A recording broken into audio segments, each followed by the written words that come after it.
Live from a grungy kitchen table located in Annapolis, Maryland's scenic and historic capital, it's the Maryland Crabs Podcast. With each episode, your hosts, Tim Hamilton, John Frenay, and the occasional guest will dive in and pick apart the stuff that really matters most to you. We're too lazy to actually solve any of these problems, but we can definitely stir the pot. From schools, politics, parking in the fire lane, to those horrible people who drive BMWs. And here with this week's episode, live from the kitchen table, Tim Hamilton and John Frenay. Hey, we're here at Caliente Grill. This is the Maryland Crabs, and what we've done is we've agreed to donate $1 per drink that is sold tonight. We had last Thursday afternoon at the Capitol Gazette on Bestgate Road. If you're listening to this, people are encouraged to come in, offer thoughts of condolences, and that's more for the people that are doing Facebook Live over there. But come in, offer thoughts of condolences, thoughts of encouragement to CAP staffers.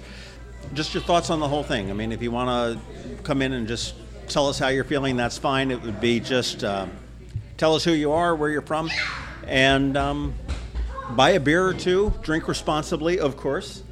And, you know, for every drink that you have, it'll be $1 that'll go to the fund. And certainly with what everybody went through and is going through and is continuing to go through, every single dollar will help. And actually sitting here at the table, we have photographer extraordinaire, Paul Gillespie, who was in the newsroom when this all went down. And I don't want to rehash everything. I know you've done this a million and one times, but I just want to say that I am, so thankful that you were not physically harmed, that you were able to get out, that you're here with us, and I just pray that you're doing better.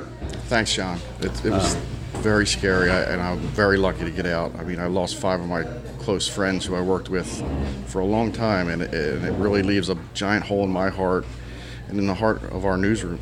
It's going to be tough, but we're going to bounce back and, go every day forward trying to honor their memory by doing the best news we can, Well, it is. I'll tell you, one thing that I've been trying to do, and I certainly know the Capitol's been trying to do, is that, we can't forget the names. We've got Rob, we've got Wendy, we've got Gerald, we've got Rebecca, and we've got John. And I don't want to say the ironic thing, but the particularly sad thing is that none of them had any connection with this guy that came into the newsroom. Yeah. And this was truly, truly innocent people. Certainly I know that Celine was in the newsroom, as well as Anthony Messenger, yourself, Rachel Pacella, and Phil Davis, of course. Yes. And you guys have been incredibly brave. And I know down at the end of the table I see your lovely wife, Jennifer, who I know has been your rock well before this, and I am sure she is. It's good to have her to go home to, that's for sure. But do you have any thoughts? I mean, the community seems to have really rallied around the Capitol, which is phenomenal. It's been awesome. It's been, it helped. It keeps us going.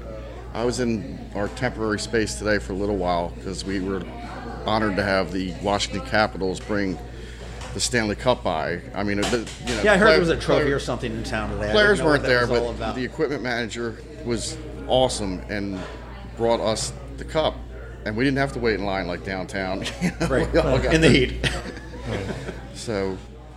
I know Glenn Miller, who also shoots photographs for the Capitol. He was down at City Dock, and he said it was just hotter than balls. And the line was just so long, it was brutal. Well, I hid in the air-conditioned office today at the Cup, and it was good to get back into the office just to see everybody and bond with them, because we are like a family. And like I said, losing them has really hurt. But the community has been spectacular, and just showing the appreciation for the Capitol and what we do. I don't know how to describe it. I was talking to Jennifer, your wife, a few minutes ago, and I was saying that we had gone through something traumatic at work a few years ago, and it was extremely traumatic. And one of the things that hit me as I watched what was going on national media and what you guys were going through was just, it seems surreal that you don't believe it's happening. You don't believe it's happening as it's going on. And I remember waking up the next day, and it took a second before it hit you, and you wake up and you lie there, and you're just like, oh shit, and did that happen? Of course. I mean, having been through it. I know Josh McCarrow threw something up on Facebook today and said something to the effect of, okay, I think I need to wake up right now, go into the office and see sticky notes from Gerald and, you know, Wendy saying, okay, we're going to climb some damn water tower. It's 104 degrees, let's go, and whatnot. And everybody deals with it in a different way.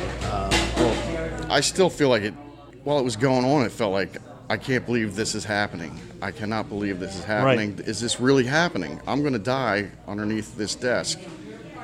And there's no way I don't know how I'm going to get out of this, you know. And by the grace of God, I did get out of it. And, you know, some of my coworkers did knit it. But, well, I think it's tough.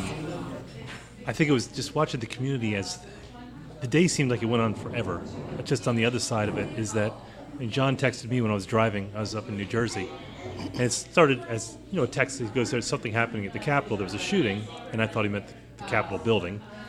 And then all of a sudden, you know, he's texting me. Our Capitol. Yeah, and then all of a sudden, you know, CNN picks it up. And then Fox News picks it up. And you're hearing people's names like Phil and Celine and, you know, Paul. I'm seeing all of you guys that, you know, even if I don't know or the community doesn't know you guys personally, everyone listening to this knows Paul. You've lived with Paul for years. All the pictures you've seen are from Paul. You've seen Annapolis through Paul's eyes. One of the great things about you is I love following you on your personal Facebook page because you always have the stories about how somebody's like, oh, you're the Paul from the Capitol. Yeah. Here, take my picture. And that's one of the beauties of local news is that we may not know the faces, we may not know the people individually, but we certainly know the names. And we are a small town when it comes down to it. And one thing I said on a commentary that I did on my daily news brief, I said, you know, I was totally in the it will never happen here column, and I think everybody was at that point. And, you know, Marjorie Stoneham, that's 1,200 miles away from here, and Columbine, oh my gosh, that's, you know, 2,500 miles away, and Sandy Hook is 300 miles north. It's all away from us, and I know that I was guilty of it. It could never happen here, and damn it all, it happened here. Well, that's when it was happening, and I looked over there and saw the glass door shatter, and for a split second I saw him come in with the gun before I jumped under the desk, and I was like, I think I already said this. I thought, I can't believe this is happening here, you know? And it's like nothing you imagine how it's going to be if it happens because of the rash of times it's happened around here. Not around, right? You know, in the country. But, and you think, what would I do if it does happen? But it is surreal. But I think you think in terms of that you're going to understand exactly what's happening the second it happens. Like, you're going to hear a shot, and all of a sudden you're going to react a certain way, but it probably takes your mind a great 10 seconds to go. Time moves very weird when something like this is going on for me. It felt like forever. But in all honesty, it might have only been a couple minutes, I think. But still, 2 minutes is forever. It was forever. And then under the desk, it was forever. And as I, you know, I'm not going to get into it too deep, but as he was coming through there, it just felt like an eternity. I was trying to not breathe because I was breathing so heavy that I was like, he's going to hear me. And, you know, I was just very lucky that he wound up doing his evil deed, but went past where I was.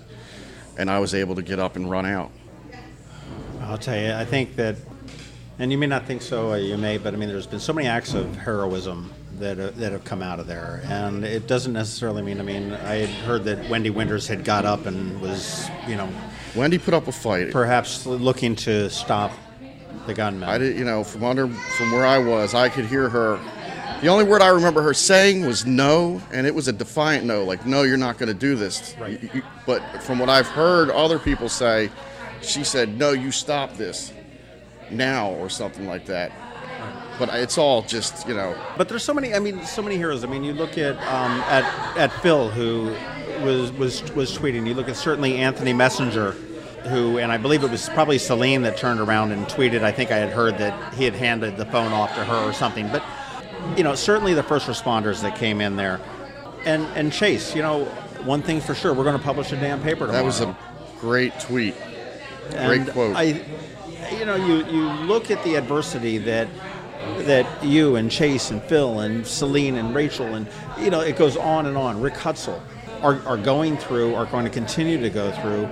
And, we've got a newsroom full of heroes, to be honest with you. I think that you're seeing the community coming behind you. I know I'm certainly behind everything that you guys are, all about. And I mean, it's great to see the subscription rates going up. We could use it, And in the most loving terms, I mean, it's the crab wrapper.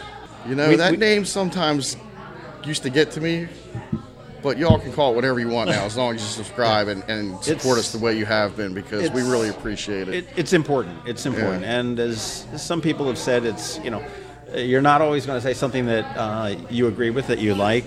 You're not always going to take. I know that you got criticism for pictures of the mansion fire. Okay. But tragedies, yes, we have to cover tragedies. We cover bad things that happen in the county. But over my 18-year career here in Anne Arundel County, for the most part, we shoot all the good stuff. We cover your kids' high school, sporting events, the carnivals, the festivals, and those are the ones that people really remember, and they clip out and put on the refrigerator of their son or daughter, But one thing I wanted to mention, too, is that before it was capitalgazette.com, I think that's the website, it was called hometowninnapolis.com. Yes.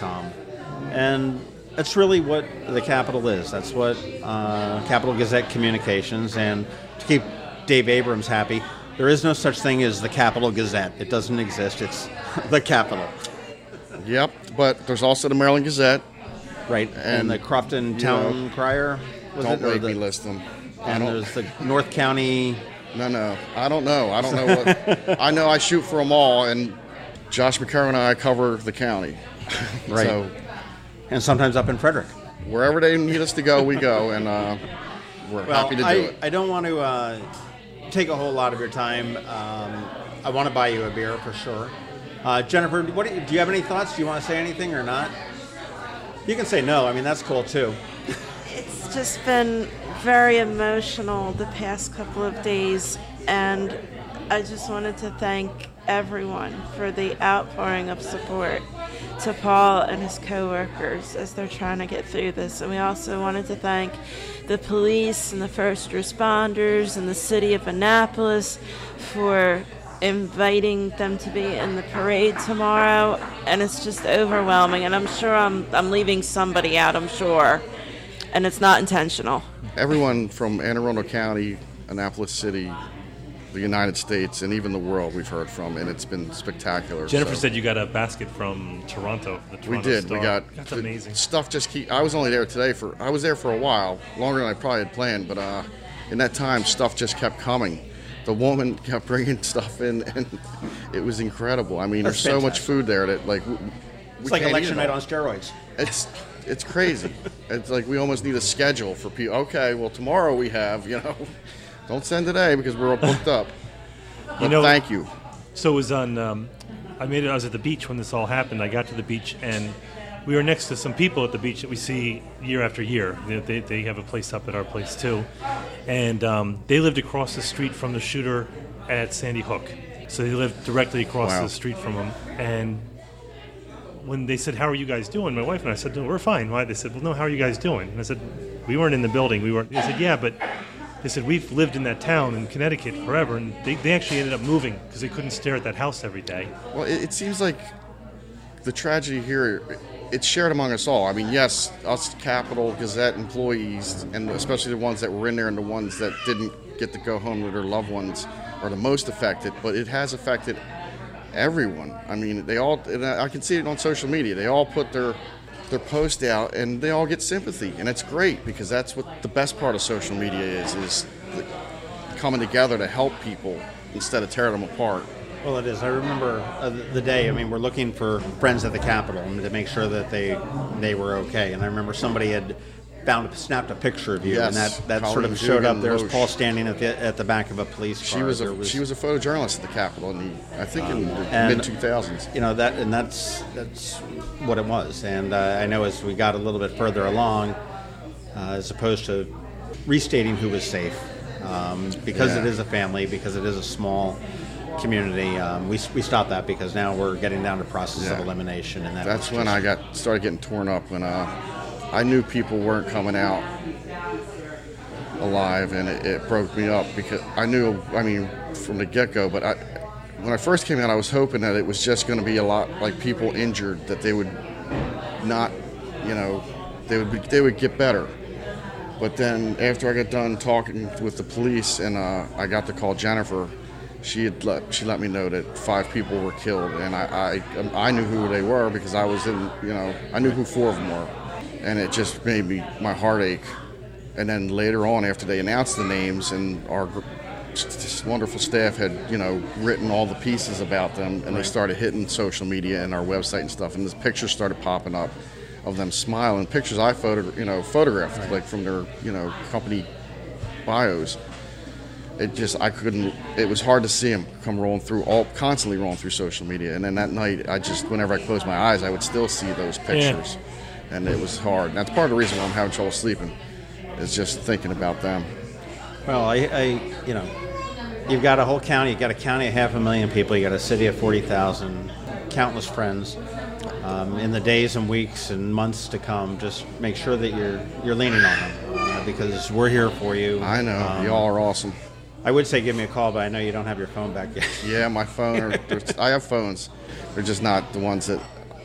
I had to break out my old Galaxy 4 S4. I had an S8. I'm still paying for the S8, but it's in police custody. But that's okay. I know there's nothing on there they can use, but. Well, I'll tell you, I want to buy you a beer, Paul. We'll get Ken here at Caliente to get a beer, and one for your lovely wife Jennifer as well. She'll have soda. And. We have Yasmin Jameson here, who's she's like the activist extraordinaire, maybe. Hi, I'm Yasmin. Encouragement or whatever. I'm just, about the whole Capitol, the shootings, I'm really just heartbroken, and that we need to do something, and it can't just end with rallies and protests and things like that. We need to get some real changes. Right. And I don't know what that is. I know Maryland has apparently good gun laws. The Capitol people do have a army of people behind them. Yes. And supporting them, and that's our first step in moving on, is to make sure that our people are good, and everyone's very protective, and then we figure out, how to move on without forgetting, and that's. I hope that people never forget. No, I don't think. But I was also disappointed to see that the national media had cleared out so quickly, in a couple of days afterwards. I realize they can't be here all the time, but. Yeah, that's the downside of today's media cycle. It is so quick. And that's what my friend who was at Sandy Point when they moved, they said the same thing. They said that the whole town was traumatized by this, and they said that then the national media eventually moved on, even though it was a huge deal for weeks. But they said then you're left picking up the pieces, and they said they've never recovered from it. They said it's going to take years. It's a scar on the city that it's going to take years to Well, it was part of the reason why I didn't talk to a lot of people in the first couple of days, because I didn't want to be. I was really messed up in my head, and I didn't feel like I was ready to speak. But then when I saw that they weren't getting as much coverage, and I had a million requests to do interviews and stuff, I had picked, the people that seemed the nicest to me. And I went with the CBS morning show, and they were great. And I was that turned out really well. And I think I was able to at least keeping the story out there a little bit longer, because we can't keep having this happen. Covering the president's he's gonna be there for a few more years. We can get back to him when we've started to heal a little bit more. If we ever do. Well, I think it was also, beyond being a local story, it's been unfortunately politicized, but it was also to the point that you had, the press has been under attack on a national on a national stage for months, and not that anyone wanted to become symbols and that they wanted to become martyrs, but it did really focus on the way that the press has been under attack for doing their jobs. And when people talk about the media, they're talking about they're talking about the John Acosta, or they're talking about Wolf Blitzer, or they're talking, sure. But you guys are But there's a lot more of us than there are exactly. of them. We're out there, we're your neighbors, your family. We're out there telling the stories of what's happening in your community. We're keeping your local city government in check. We're trying to keep it going so that corruption can't, come in. And it's just, we're not the enemy. We are out there telling your community stories, and we're just trying to do our jobs. We're not trying. We're trying to tell the truth and show what's happening. And I think it's people forget when they talk about the media, they talk about the press. Like you said, there's more of you guys than there are of the national guys. And I'm Facebook friends with you, and I'm on Twitter with you. So I live your day with you. Like you see what I'm doing. Yeah, I'm just trying to tell good stories and the truth, and show people what the good, mostly good in this county. We have a great county here. I mean, I don't see a lot of the negativity towards the press, because when I come into a room, they are like, hey, that's the Capitol photographer, right? And he's here to show what we're doing, and it's a good thing. Yeah, there's a national celebrity that comes along with it. I mean, I've known you for years, and I see you walking around with the tags. I've known everyone at the Capitol for years. I think everyone does. It's a small town. And I can't tell you the panic that we all felt, in all honesty, when it was all going on. And, we sent all the texts out, the tweets out, and all, later, and it was everybody was utterly panicked, and that was... My phones were going crazy, they were left in the office, so I couldn't check, and I couldn't call anybody to tell them I was okay until afterwards. At one point, I called my wife. I was sitting on the curb on Bestgate Road after I'd been brought out of the bank where I had run to afterwards to call the police. I ran into the bank, and we called 911. But when they brought me to the curb, I wound up calling my wife Jennifer, and I was like, I can't talk long. Someone ran into the Capitol with a gun, and they were shooting people, and it's real bad, Jen, but I'm okay. But I'll call you back when I can. And then she, got very upset. But I couldn't let the world know, because I didn't have a way, to tell them that I was okay. So luckily, some people did see me, and it got around. Not to everybody, but from the other side, it's just all of a sudden you saw the tweets coming up saying, Paul's okay, Chase is okay, Rick's okay, and they're coming one at a time, and then you were seeing names not coming up. You're like, well, what about names that I knew, but I was not going to. I couldn't say anything until it was official, because I wasn't going to be the one to break that news. So you've gone through something that not many people go through. You have soldiers or law enforcement officers or people who go through a life and death experience together. So you guys who are there, you were survivors in even if you weren't in the building, you're a survivor, because you had someone who came in who was looking for you. You have to be mentally exhausted at this point. I'm mentally exhausted. I do believe I have some things happening that I'm going to have to work through. Yeah, absolutely. Because things are getting to me. Like if you hear a loud sound, your head will jerk and you'll look around. I find myself just constantly scanning rooms now, looking around, or sometimes I'll just have the looking off into space that I've caught myself doing, where you're just like, I hate to call it, it's the 1,000-yard stare. Yeah, we're 5 days out of this. I've seen people go these situations, and it takes a long time, and I don't think you ever get over it. And I think the people you went through it with, you're gonna have a bond with them that you never had before. But I think if this had happened in New York or D.C. or what have you, it would have been different because you don't have that support. But listen, we have some more people who came in right now. We got some other people that are. There's not enough time in this podcast to talk about the Capitol. I have, since day one of my career in public relations, been told the importance of community-based journalism. I had an amazing mentor in my PR world, who's no longer with us. She passed away, Liz Kalinowski, who once told me that we had to take care, first and foremost, of the small papers, the Dundalk Eagles, the Capitals, the Bowie Blade Newses, the Greenbelt News Reviews of the world, because that's what people read more than anything else. And so I've done media relations training over the years, and I always would tell people, don't ever not pay attention to the journalists in your local paper, because they will do more for you than any New York Times reporter, Wall Street Journal reporter, or LA Times reporter. And what I was trying to explain to Gavin and Mayor Buckley and some other folks, the tragedies in Parkland, the tragedy in Texas, the tragedy in Sandy Hook, a lot of times you would mourn for these victims. Sometimes you knew them, sometimes they went to the same school as your kids. But it seems like there was only 1 or maybe 2 degrees of separation with the journalists, because everybody read the paper and everybody knew who Wendy Winters was, and everybody had John McNamara covering their school sports. So it's a little bit different when you're famous, and then there's a mass and famous can be a relative word, but these guys were famous in Annapolis. Wendy was famous in Annapolis.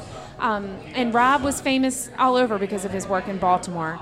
But, when that happens, it touches everyone a little bit differently than the other horrific tragedies. And this has been a really hard one. It's been a hard one for me because I consider the press very important people in my life. We are moving on, and we are doing exactly what they want us to do, and that is lifting up journalists and defending their good name and their honor, and negating some of the baloney that is flying across this country.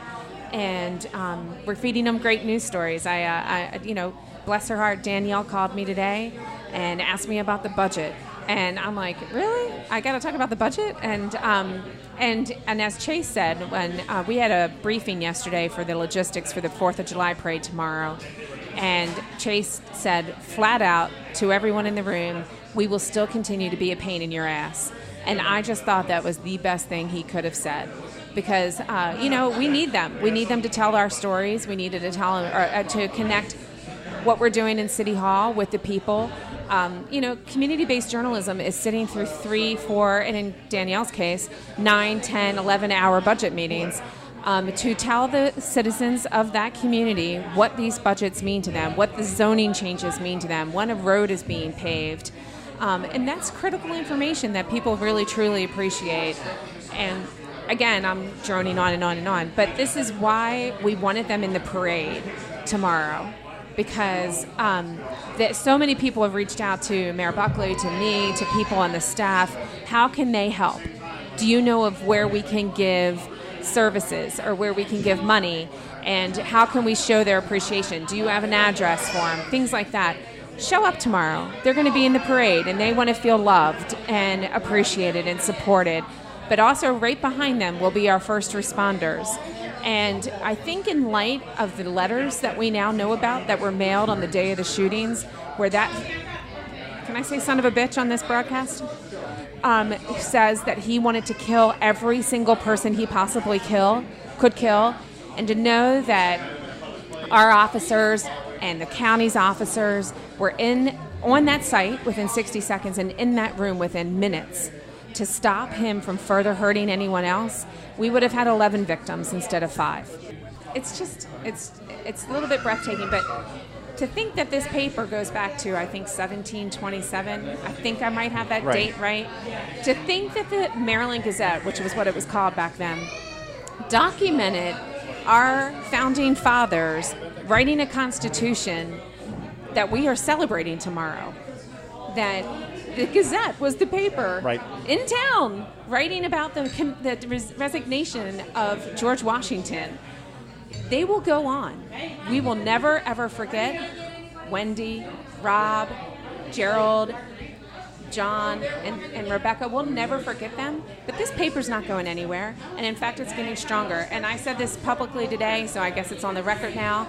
I hope to God that Trunk, the Tribune, whoever it may be, sees these thousands and thousands of subscriptions that have resulted in this tragedy and invests it back into the Capitol. Double down on local reporting. That's correct. Double down. Make sure they have good benefits, good salaries to stay in our community and cover our events. Well, you want to bring somebody else in to say a few words, Tim? Absolutely. I just jumped in. So We got a couple people here. Yeah, you can go. Thank you, Susan. It's the guy that printed the damn paper. I had a lot of help. There were two epic tweets that came out of this, and epic sort of makes it sound a little bit flippant, but it's not. But with absolutely chilling when Phil was under the desk saying that there's nothing to describe the silence as he reloads. Well, yeah, and I want to make sure that like Phil sent those tweets when he was safe, just so some people know. Like but he was describing accurately what was there, what had happened. And as somebody, I'm from Oklahoma, I'm very familiar with what all that stuff sounds like. So for me to do the mental gymnastics to think about that sound in the newsroom is really chilling, and it's to the credit of Phil. Like I know the damn paper thing got a lot of traction, but I mean Phil's tweets were incredible journalism. Well, join us now. We've got Chase Cook, who is a reporter for the Capital Gazette. He's been there, or for the Capital. Sorry, I keep screwing that up. But it's the Capital Gazette now, forever. Capital Gazette Communications. And you've been there for 3 years? Almost 5, actually. Wow. Okay, 5 years. I started at the Bowie Blade, but I consider all that time kind of as under the same umbrella company. But you were not in the newsroom at the time. Not. And I honestly, I can credit Rob to saving my life, or at least giving me a chance, because he gave me the day off. Again, I'm going to say this is an iconic image that comes out with you and Pat Ferguson on the back of a pickup truck, and Josh McCarroll on the back of a pickup truck in a makeshift newsroom in the parking lot of the mall. With adrenaline coursing through you and just probably vibrating with tension. I think that there was a lot of stuff happening. We had known for hours who had died. So there were these moments of like, maybe they're wrong. Maybe we're trying to confirm what's happening. I'm working through the police feed on my phone. I'm trying to write stories of people who I'm not even, I'm 95% sure that they're dead. I'm getting information from people I trust, but I'm also desperate for somebody to call me and go, no, it's different. It's, right. So at one point on Fox, because I was driving when this was happening, and because he watches that a lot. Well, no, I was flipping from channel to channel. I used to work in TV news for years, so whenever something happens, I go from channel to channel to see who's got what. Yeah. And it was for about 3 minutes. They said we're getting news that there's just injuries. Yeah. And they said I thought they went from 4 deaths to just injuries, and I just felt like this wave of relief because we know all you guys. Yeah. But then they came back and said no, and it's just like getting kicked in the gut again. I mean, the phone calls were chilling that I was getting, and we were just desperate. I mean, when Josh and I saw each other, we embraced because we had no idea. I mean, we had no clue who's in the office. I was at home playing a damn video game when I got a phone call, and I was wearing basketball shorts and a t-shirt, and I'm sitting there going like, okay, well, I'm going to work, so I should put my work clothes on. So I took 5 minutes to put my clothes on, rushed out the house, and it wasn't until about 2/3 of the way there, I live in D.C., that it hit me. And Annapolis is a second home to me. I spend almost all my time here. My fiance might say I spend too much time here with work, and it was just trying to get here as fast as I can. Well, the fortitude that you guys, your entire team, I mean, and you're part of a team, you're part of a family, has shown is just been beyond certainly my, but anybody's wildest expectations. I was thinking about this on the way over, your editorial the day after the shooting. Mm-hmm. I said it was perhaps the most powerful editorial that'll ever be written for I've the never Capital. Seen that. I got chills. You talking about at the same Friday point, paper where it was blank? Yeah. It was incredibly powerful. At the same point, it was probably the easiest to write as well. I mean, in terms of the number of keystrokes, as far as, I mean, there was nothing else that you could do. Yeah. As said it so eloquently that there are no words, and that was just a phrase that echoed throughout the county, throughout the area, throughout the country, throughout the world. All weekend long, and still continues today. Very surreal. I said earlier in the podcast that I was firmly in the that couldn't possibly happen here camp, and now I'm not. Yeah, I mean, see, your coverage was incredible, and you couple with that with the fact that you're covering colleagues and friends and their death. How do you compartmentalize that during the days, the hours and days after the incident? I mean, I don't know if I could do that. It's definitely not compartmentalized. I mean, I meant when I tweeted out the story that detailed what happened inside of the room. where, I interviewed Phil, I interviewed Rachel, I interviewed Celine, and, sorry. It's all right. What they went through was horrifying, and I cried while I wrote it. I cried when I talked to them, and I'm getting emotional now. Well, why wouldn't you? I'm getting emotional now. Yeah, so I don't think there's very few people that have not shed a tear or come pretty damn close to it in the last 5 days. I just have to reiterate that none of this would be possible if it wasn't for Rick Hutzel, if it wasn't for Phil Davis, if it wasn't for Celine Sanfelice and Rachel Pacella and Daniel O, like all the people who were available, Josh McCarroll, Pat Ferguson, Paul Gillespie, the people who survived. We couldn't be putting this paper out if it wasn't for their support. They may not be in the office. Some of them have been in the office. Celine came back to work the next day, and she was there. And I interviewed her in person. Right. And, none of this is possible without them, and none of this is possible without what we learned from Gerald and Rob and Wendy and Rebecca and John to have the strength to go forward. And I think, we can do the best. The only thing we can do is our best. And with the Baltimore Sun behind us, sometimes that relationship used to be really acrimonious because we're trying to compete, but we're also under the same company.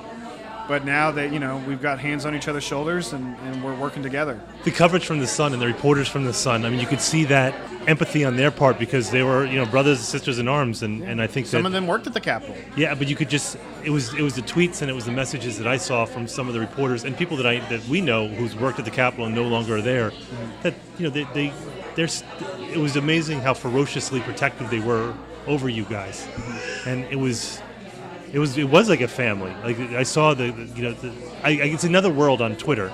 If you're not on Twitter, that's where all the reporters hang out. That's where all you guys hang out. I always say I know more about you and your video games than I know about Paul and whatever he's doing with Jennifer. And I know about you guys because you guys live on Twitter. So it was when this all happened, it was seeing all the people around you just kind of close in around you guys. Yeah. It was just spectacular. Well, and the support has been incredible. We have definitely gotten our fair share of death threats, and some of the emails being sent to the office even now are just heinous beyond belief. Some of them might be bots, being bots. Well, others have phone numbers attached to them of people who are saying terrible things. But that stuff is totally overshadowed in my mind by just how kind and generous. You guys doing this fundraiser and the outpouring of support on Twitter and Facebook and in person, and people who hug me when they see me, and people who hug the other reporters, and just... I give you a hug. This is the second time we've met. Yeah. But I'm a huggy person in all fairness. I can't stop Gavin Buckley from giving me hugs, and I'm like, well, damn it, we cover you. He hugs everybody. I know. So that's them Australian hugs. Yeah, I know. And I'm like... They're big bear hugs. We appreciate it, too, but at the same time, I'm like, Gavin, give me some space. We're a source, reporter relationship here. All right, just burn them in a story once, and we'll see what happens. We're not going to stop. Yeah. I can give you guys some news here about the county council. They're not going to override the veto that Shu did for the plastic foam ban. Huh. So that's done. They passed it 4-3. There was some movement to try and get a vote, but they didn't vote last night, and that was the last chance they could. So we wrote a story today saying that it's done for them. So, we're back to covering the local stuff. We're obviously going to be dogged in covering what's happening. We're going to cover the trial of who's available. This is not going to stop us, and I love that that's the case, and it wouldn't be possible without our colleagues. Has this changed the way you approach your job? I know we're only 5 days later, but are you viewing what you do any differently than you did last Thursday? I've always loved this job. It's obviously harder because there's still moments when I wake up when I'm like, there's that brief period from coming out of sleep to being awake when you remember that, oh my God, this stuff happened. Right. And we have copies of the paper from Friday and Saturday laying around the house, and it's just made us all rededicate ourselves to doing better, to being better, and to doing things that we think that Rob, Wendy, Rebecca, Gerald, and John would appreciate and respect. Just the fact that, and I'm not looking for a bright spot, or I'm not an optimist, but it's just the fact that you had this galvanization of the populace. Annapolis is very protective over their paper now. Where before, I think the newspaper industry has been kind of looking to see where they fit in this new world of news and digital reporting, and to me, just you saw so many people saying, "I'm subscribing now." I'm support local news. I mean, we had 800 new subscriptions or something like that. That's awesome. But I mean, it's awesome too. But it's also one of those things of like, we wish we could have gotten those people from just doing our work. That those people that they didn't subscribe because we lost 5 people who we loved and who we. Well, I think also there's a lot of people who kind of where all of a sudden they realize that news is local, and we were talking about this with Paul. Is that the media have been under attack for the last 2 years, and in a disgusting way. That and I'm not going to go off in the politics the way I feel because I feel about it strongly, but I think we forget that news is elevated at the top. You're thinking about CNN, you're thinking about Fox, you're thinking about all the people who are the news makers, even though they're the news reporters, and they forget that. And what Paul said is there's a lot more of us than there are of them. And you are the people who are reporting on things that genuinely affect us on a day-to-day basis. The county council meetings are probably some of the most important government meetings you could ever go to. And I read your tweets during them. Thank you. I do. It's just I try to tweet during them as much as I can, but it's a balance of what we're doing. But Paul's right, and you guys are right that we have been under attack, maybe more aggressively than previous times. But the Obama administration tried to put a Fox News reporter in jail. Yeah, and I was, by the way, that was a big thing for me because I tweeted out going, all right, because I'm not a liberal Democrat, I'm not a conservative, but I'm saying you should be just as upset at what the Obama administration is doing to this Fox News reporter, and even Fox didn't seem that interested in it. Yeah, but the Obama administration did not have a particularly good relationship with the press, and they attacked whistleblowers. They had a terrible relationship with the press, and they over. And I don't want to get too much in the weeds on it, but what I'm trying to say is that the people in power are always going to try and push back on the population. They're always going to try and convince you that they're doing everything in your best interest. They're always going to try and convince you that they are the ones who have the right idea for you. And it's our job to help you and the public understand what is happening so you can make the right decisions. And we're not supposed to be friends with Trump even if we're conservative, and we're not supposed to be friends with Obama even if we're progressive. There are times when people need to understand that the whole part of the process is that we have the freedom to say, hold on a second. Yeah. Are you sure? But that's your job, and people forget the Fourth Estate is called that because it was supposed to be like a de facto fourth column of government. Yeah, and we have a duty to be responsible about that, and we have not always been. But that's part of it. We're all human, we're all people, and there's no excuse for mistakes that have radical impacts. The New York Times played a key role in the Iraq War. And the information that they released. Absolutely. Because they just released information from the mouth of the government without actually, from what I understand, and I'm speaking off the cuff here, but without doing the due diligence about what was going on. Last time we got together, which was about a year ago, we were talking about one of my worst habits, and I got a lot of terrible habits, is I read the comments after the stories. And I shouldn't do that. I can't not do it. Sometimes they're good. Sometimes they're good. They're very rarely good. You're being charitable. I am being charitable. But what always gets me is that most of them are conservative, I don't mean conservative. I should kind of change that. It's that they're nasty conservative. They're like the rightest of right wing. To the fact that when everything went down, I kind of thought that my first thought was that I had a couple candidates in mind with the people, because they're the ones who always say the Capitol have their agenda, the reporters have their agenda, they're liberal, and I always said, what agenda do you find in a local paper? In all seriousness, I've never known you guys to go easy on anybody. No, and we're not perfect either. We don't always do a great job. No. There are times when I look at a story and go, man, I could have dug a little deeper, but I needed to work on something else, and I had to get this off my plate. Maybe I'll come back to it. Right. But I want to focus on the fact that we keep talking about family, and I feel the family angle of this so much more than ever before. But the thing about a family is that if you have a friend or relative, a family member who's going buck wild doing crazy stuff that they're not supposed to do, you don't go, well, that's crazy Uncle Alfred. Yeah, that's my crazy uncle. He can do whatever he wants because he's family. No, you rein them in and you talk to them and you hold them accountable. And that's what we have to do. And that means sometimes we have hard conversations about, I called the police department today and was asking them questions about what happened in the room because, there might have been issues with the way they responded. I think they responded incredibly well, but I still have to ask the same questions that we would be curious about if it was any other incident. We can't treat it any other way, even if it hurts more to do it. Right.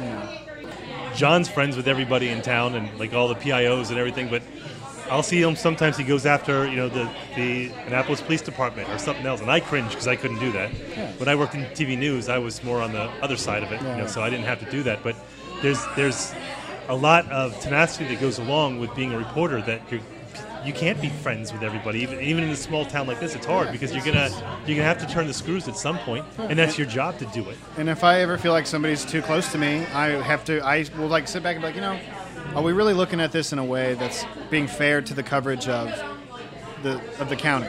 And I think I have been fair, and I think I've done the best, and I think our paper does, but we can always do better. And this whole thing, as tragic as it is, and we were just at the memorial by the building, and I got choked up again, that it just keeps, I think, all of us focused on trying to do our best and be the best. And that's what the county deserves, that's what the city deserves, and that's what, Rob, Gerald, Wendy, John, and Rebecca deserve. And I'll say this too, and I've said this for a long time.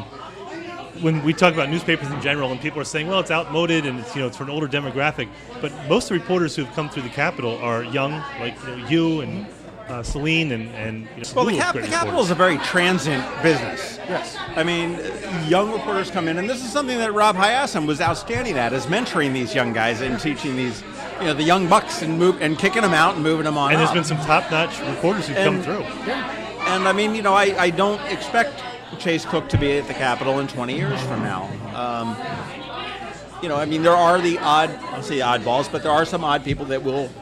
It didn't even come out right either, but there are some people that will decide to stay that maybe it's their hometown. I know Josh McCarroll has been there for an awful long time. I mean, this is his hometown, and he's got deep roots. Yeah. Who's been your hero? I'm a big newspaper guy. I've always loved Jimmy Breslin. He was always my guy. Yeah. Who's been your guys? And oh man, you're putting me on the spot here. Yep. I can never. See, that's just what I'm going to do. I'm going to screw you in front of people. I think it's Rick Bragg is one of my favorite reporters. I'm worried if I go back and look at his history, maybe he was a bad person. It doesn't matter. Jimmy Breslin was an asshole, but he was awesome at what he did. But Rick Bragg covered Oklahoma for a long time, and he wrote so eloquently and beautifully about that life that I really respected and appreciated. And I'm nowhere near. What's that? Who do you write for? A bevy of papers. I think the Oklahoman at one point. Right. Again, speaking off the cuff, which I hate to do. We don't have a lot of Oklahoma listeners, so I think you're cool. That's fair. But I've got his memoir at home. That's a fantastic read and really moving. And he was a Midwest guy who found a love for writing and reporting, and I feel a kinship to that because I'm from Oklahoma. But obviously, there's Bob Woodward, Carl Bernstein come up. Yeah. We can go back to the discussion about the attacks on press. Nixon was terrible with the press. Right. He hated the press because they were right about what was happening. And Maggie Haberman, I know it's cliche, but she's like the face of the press right now for the New York Times. She's amazing. I mean, just what she does and the abuse she takes for it. Yeah. I mean, I had a friend of mine that went in journalism school because I have a degree in journalism, and he went to go work for a paper in New Jersey, and he did a story at like 24 on organized crime, and he called me all excited because he got his first death threat. And he was thrilled. He goes, I got my first death threat. He goes, I've gotten under someone's skin. And I'm like, are you not terrified by that? And he goes, this is like organized crime. He goes, nah, it's good. I'm like, yeah. But he rated his success based on how many people he could piss off in power. He got off on it. And that's pissing people off in power is part of the job. We should never be complacent and happy with somebody who's telling us what to do as the president, whether it's Obama or Nixon or Trump or Bill Clinton or whatever, because they're not always going to make the decisions that best benefit of all Americans because it's impossible to do so. But you have to hold them accountable to what they're doing. You have to hold them to high standards. Sorry, the beer's kicking in here. and you have to demand that when they say things and do things, that the public should be a part of that. It shouldn't matter if you like Trump or Obama. Like, you have to take a step back and go, okay, that thing he did was really nice, but I'm not paying him in there to make me feel good. I'm paying him in there. I'm paying him as a taxpayer to make the country better. I remember it was 1994 when Bill Clinton, there was some church burning down in the South. And Bill Clinton said, I remember when I was a kid and a church was burned down in my county where I grew up, and he talked about how it made him feel. Well, the entire national press went back, we checked all the papers, checked all this, and it never happened. He was telling a story for effect, but they nailed him to the wall. And at the time, they got a lot of pressure for that, or a lot of criticism. He said, he was trying to put a message of hope out there, and they said, yeah, but he's lying about it, and we want some truth. That's our job, is to track these things down. Yeah. I think that if you ever look at what the government does and you say, I love the government because they're doing a thing I like, you should take a moment still and reflect and take a step back and go, okay, how close am I to liking this thing? How close am I to appreciating it because it makes me feel good and is not counter to what I want? And then approach it from a different angle. Just approach it skeptically. Like, we're not teams on a field trying to score more points than the other team. That's one of the problems with politics coverage now, is you got winners and losers, right? So it's not about who's doing the better job. It's about who's making who feel good and feel like a winner. And that's not how it works. So are you still a print guy, like when you consume your news? Most of the time. I read the Post a lot on, I read the Capitol in print. I read the Capitol online. I'll read the Post online. I get a Sunday Washington Post every Sunday, but a lot of times I've already kind of consumed a lot of the news that show up because they put it up early.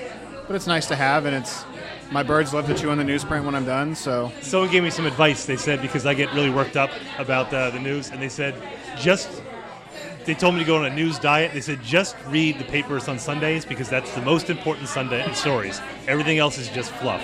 I'll tell you what, Chase, your drink is getting a little bit low. Let us buy you a drink, and we'll get some other people in here to give their thoughts. All right, Chase. Hey, thanks for coming back, and thanks for doing what you're doing. I want to reiterate, thank you guys so much for doing this.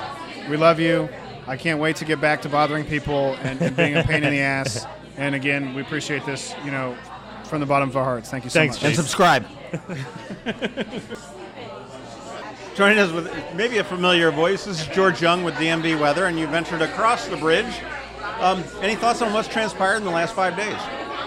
Yeah, just unfortunate, tragic, just everything that's already been said, and just wanted to come out tonight. Saw that you had advertised this on the Daily News Brief and online, and just wanted to pay respects and come out and just be a part of the community that's kind of obviously bonded together in a way that we see way too often these days, but Annapolis has done that and then some with last Friday's march, and respects this week with events like this and services for everyone. So just wanted to come out. Absolutely. Well, thank you very much for joining us. And I got to admit, I'm a little starstruck because I wasn't there when John interviewed you last time, and I get my weather from you every morning. So I'm sitting there listening to the weather guy. I'm like, what's the weather today going to be like, George? Hey, George, thanks for coming from all the way on the other side. Great shirt, too. You got to show my daughter. You're wearing a Rocky shirt. Hey, should we go interrupt this table up behind us here? Are they interruptible? Probably They're kind of here for us, right? Yeah, they all are. Yeah, so let's go talk to them. See, I remember the days when people used to bring out a piece of paper if they had a poem, and now we get like a smartphone. No matter the party, say no to corruption, say no to team thinking that creates corruption, say yes to association, which helps everyone. If everyone isn't safe, no one is safe. One heart, all of us, now. Yes to My Vow by Carol Schilling. I vow to not get used to these atrocities. I vow not to normalize this utter bullshit. In the name of my ancestors, my descendants, and me. No to violent visual media. No to bogus laws. No to shootings. No to divisions. No to incivility. Rubber or not, no to excuses. No to bullets. No to bombs. No to toxins. No to killing. No to greed. No to cages. No to guns. No to debt. No to lies. No to war. No to explosions. Cancel, cancel. Stop watching. Break the vision. Hang up the phone. Out of our visual media. Yes to joy. Yes to data. Yes to love. Yes to peace. Yes to spices. Yes to charts. Yes to smiles. Yes to health. Yes to giving. Yes to reality. Yes to graphs. Yes to oceans. Yes to chance. Yes to culture. Yes to friends. Yes to clothes. Yes to sharing. Yes to science. Yes to respect. Yes to thriving. Yes to freedom. Yes to laughter. Yes to precision. Yes to statistics. Yes to cannabis. Yes to sexuality. Yes to brilliance. Yes to tolerance. Yes to language. Yes to creativity. Yes to receiving. Yes to prosperity. Yes to happiness. Yes to Americans. Yes to mountains. Yes to adventure. Yes to familiarity. Yes to serendipity. Yes to acceptance. Yes to pilgrimages. Yes to abundance. Yes to knowledge. Yes to humankind. Yes to Seroptimist. Yes to shining seas. Yes to mix and melt. Yes to shore to shore. Yes to empath nature. Yes to non-conforming. Yes to public education. Yes to land of the brave. Yes to peace in the land. Yes to love my neighbor. Yes to the Statue of Liberty. Yes to respect my neighbor. Yes to peer-reviewed literature. Yes to independence from tyranny. Yes to living lives lavishly full of love. Yes to throughout the future of humankind. My name is Carol Schilling, and I am from Annapolis. You guys have any words you want to say? Do this, John. Media supporting media. That was good of you. Let me try. Come on. What do you have to say for the Capitol? That we're here. We support them. We're here for the Capitol. I was saying that the first time that I was in the Capitol, people would think it would be for the campaign, but it was when I was 7 years old when I had won a reading contest as a little student at Tyler Heights.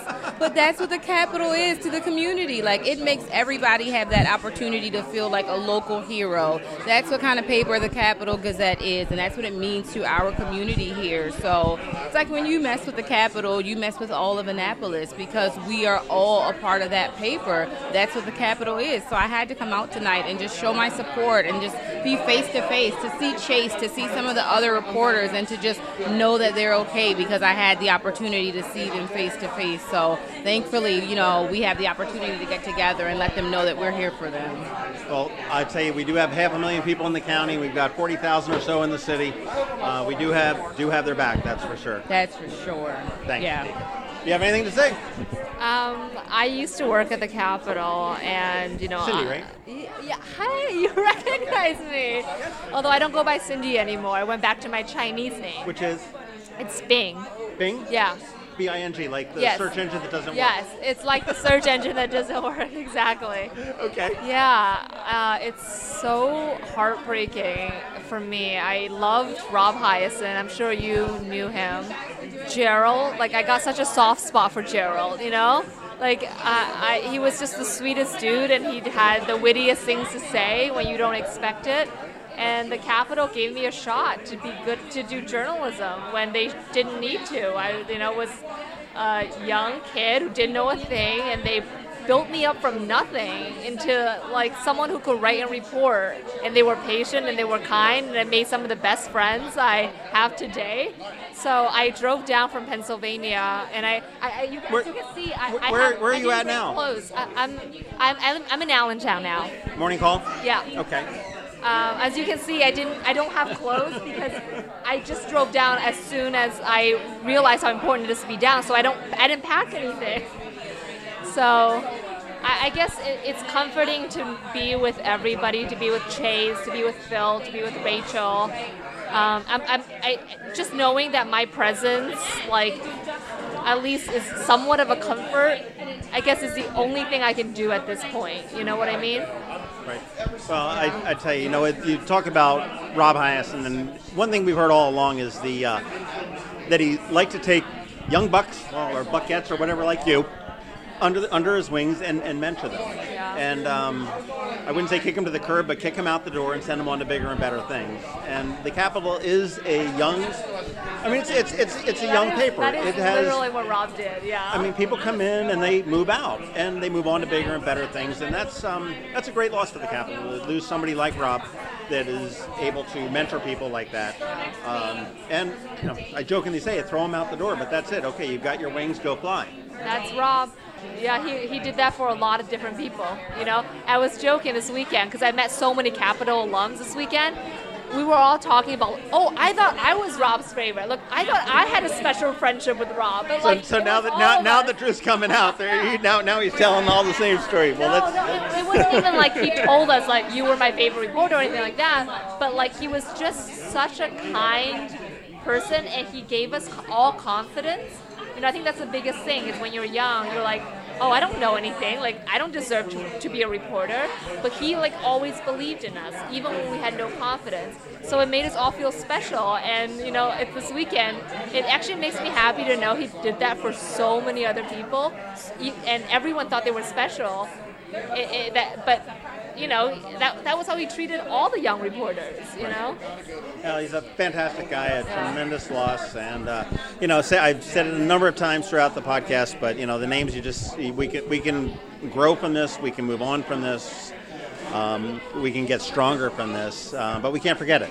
And, you know, we've got to remember Wendy, we've got to remember Rob, we've got to remember John, we've got to remember Rebecca, and we've got to remember Gerald. And those are just names that are going to be sort of emblazoned in the culture of this town and the county forever, and as they should be. So,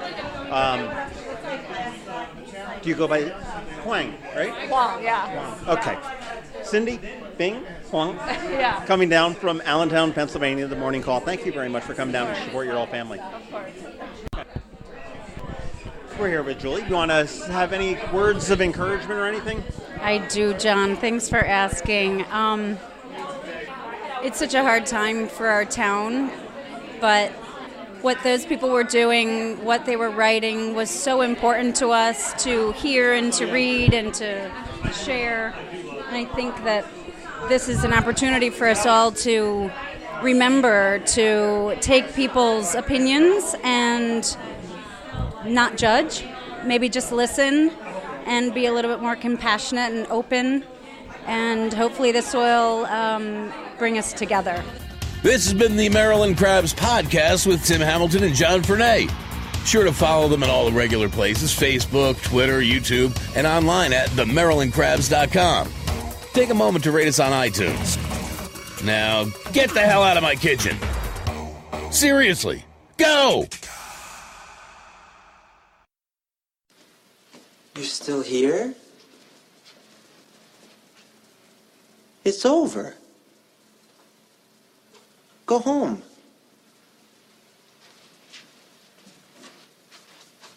Go.